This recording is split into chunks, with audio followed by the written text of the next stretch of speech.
Mengapa surat Al-Fatihah disusun paling pertama dalam Quran? Padahal surat pertama turun kan Al-Alaq.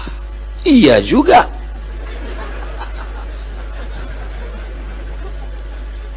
Di Medan nih kita kalau tanya jawab cerdas pertanyaannya. Nampak betul orang Medan nih hebat-hebat ilmunya. Tempat lain tanya, Ustadz, kenapa Nabi Adam sama Hawa itu nikahnya siapa pak kuahnya? Gitu. Awak pun bingung jawab. Kalau ini kan ilmiah dia. Turunlah wahyu pertama kali ketika Nabi sedang berada di Jabal Nur di Gua Hira. Iqra bismi rabbikal ladzi khalaq, khalaqal insana min 'alaqin, iqra wa rabbukal akramul ladzi 'allama bil qalam, 'allamal insana ma lam ya'lam. Nabi pun menggigil kedinginan, turun ke bawah sampai di bawah, lalu kemudian dia minta kedinginan, diselimuti oleh Khadijah. Ketika sedang diselimuti turun ayat, ya ayyuhal muddatsir, hai orang berselimut, qum, bangun, fa'anzir, beri peringatan. Lalu dia pun disuruh beri peringatan. Siapa yang mesti diberi peringatan? Turun yang ketiga, wa anzir ashiratakal aqrabin, berilah peringatan kerabat-kerabat dekatmu.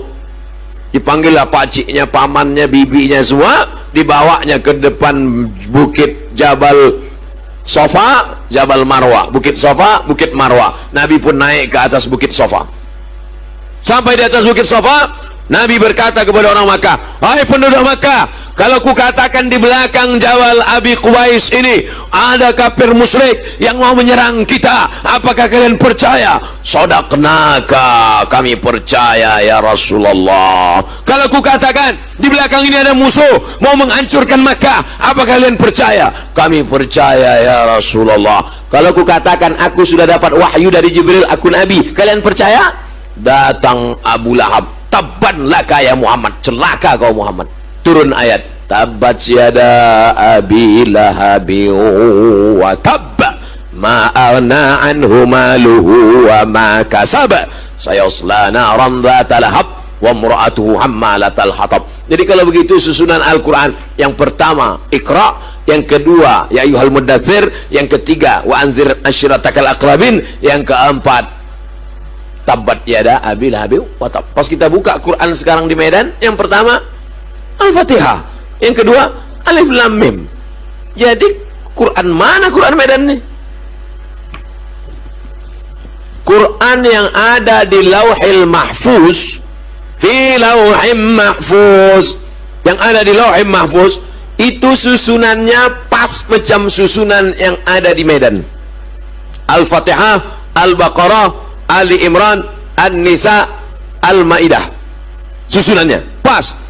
Lalu kemudian turun ke tempat transit namanya Baitul Izzah. Turun di tempat Baitul Izzah, berhenti dia di Baitul Izzah.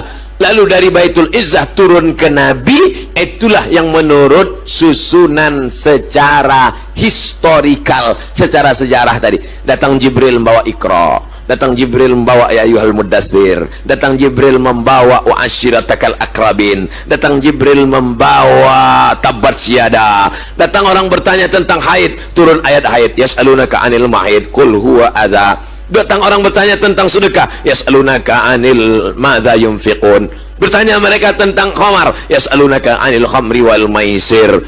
Lalu kemudian menjelang Nabi meninggal dunia, disusun lagi Al-Quran itu persis seperti susunan yang ada di Lauhil Mahfuz. Makanya mukjizat Al-Quran diantaranya adalah mukjizat cara turunnya. Turun acak 22 tahun 2 bulan 22 hari, 22 tahun 2 bulan 22 hari. Susunnya acak kadut kacau balau, tapi bisa disusun ulang sebelum Nabi meninggal persis seperti susunan yang ada di Lauhil Mahfuz. Jelas? Jadi Pak Ustadz, sebelum Nabi meninggal Quran itu sudah tersusun macam yang sekarang? Ya, macam sekarang, tapi ada di kepala sahabat, sudah macam ada sekarang. Al-Fatihah, Al-Baqarah, Ali Imran, An-Nisa, Al-Maidah sampai An-Nas, tapi tak ada wujudnya zahir, adanya di kepala mereka. Dalam bentuk apa? Dalam bentuk Quran digital. Main klik-klik aja, klik Al-Baqarah muncul, klik tiba-tiba yang di dalam kepalanya klik-klik tadi meninggal gara-gara memerangi nabi palsu, namanya Musailamah Al-Kadzab, nama kampungnya Yamamah, dibuatnya surat palsu.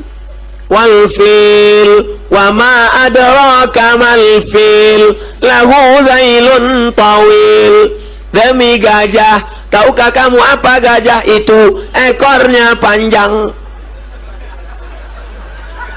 Datang Abu Bakar Siddiq, perang, maka diperanginya lah si nabi palsu tadi, meninggal 70 orang penghafal Quran. Datanglah Umar bin Khattab menjumpai Abu Bakar. Wahai Abu Bakar, ya ini Quran nampaknya harus kita bukukan jadi satu buku, karena Quran yang ada di kepala tadi udah banyak penghafalnya yang meninggal. Apa hikmah dari sini? Bahwa tentara-tentara zaman Abu Bakar itu adalah para penghafal Quran.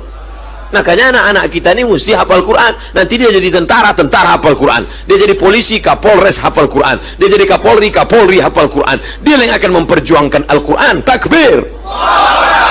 Nah, lalu kemudian setelah itu kata Abu Bakar, aku tak mau membukukan Quran karena Nabi tak pernah menyuruh, Nabi tak pernah membuat. Maka kalau tak dibuat Nabi adalah bid'ah, wa kullu bid'atin dhalalah wa kullu dhalalatin finnar. Kata Umar, ini kalau tak kita buat nanti hafal penghafal sudah banyak meninggal, ada manfaatnya. Akhirnya Allah membukakan pintu hati Abu Bakar, lalu ditusunlah tim, diambillah Quran-Quran yang tertulis di pelepah korma, di tulang onta, di batu lepes. Akhirnya jadilah satu Quran tertulis, tapi sudah ada di kepala para sahabat, mutawatir. Kalau satu orang gharib, kalau dua orang aziz, kalau tiga orang masyhur. Tapi kalau menghafal banyak orang, hafalannya sama, namanya mutawatir. Besok katanya ada pengajian Ustaz Somad ya? Ya. Jadi tak? Ini udah mutawatir ini. Itu artinya udah viral nanti maksudnya.